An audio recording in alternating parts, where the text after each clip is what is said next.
शब्दों या शास्त्रों की सीमा में सत्य नहीं है। असल में जहाँ सीमा है वहीं सत्य नहीं है।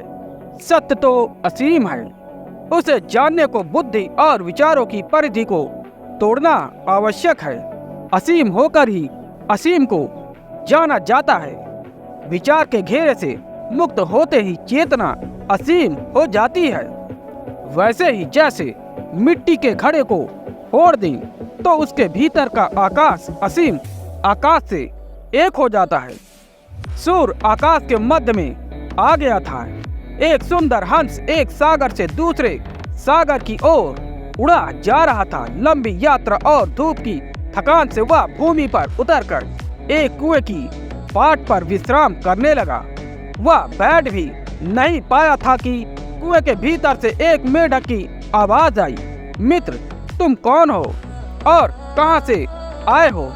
वह हंस बोला, मैं एक अत्यंत दरिद्र हंस हूँ और सागर पर मेरा निवास है। मेढक का सागर से परिचित व्यक्ति से पहला ही मिलन था। वह पूछने लगा, सागर कितना बड़ा है? हंस ने कहा, असीम।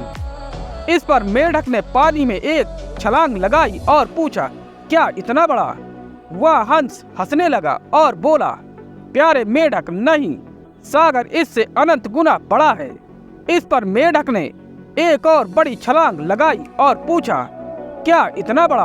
उत्तर फिर भी नकारात्मक पाकर मेढक ने कुएं की पूर्ण परिधि में कूदकर चक्कर लगाया और पूछा, अब तो ठीक है, सागर इससे बड़ा और क्या होगा?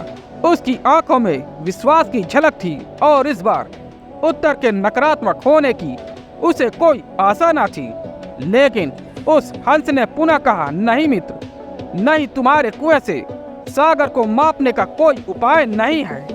इस पर मेढक तिरस्कार से हंसने लगा और बोला, महानुभाव, असत्य की भी सीमा होती है। मेरे संसार से बड़ा सागर कभी भी नहीं हो सकता। मैं सत्य के खोजियों से क्या कहता हूँ, सत्य के सागर को जानना है तो अपनी बुद्धि के कुएं से बाहर आ जाओ। बुद्धि से सत्य को पाने का कोई उपाय नहीं। वह अमाप है। उसे तो वही पाता है जो स्वयं के सब बांध तोड़ देता है। उनके कारण ही बाधा है।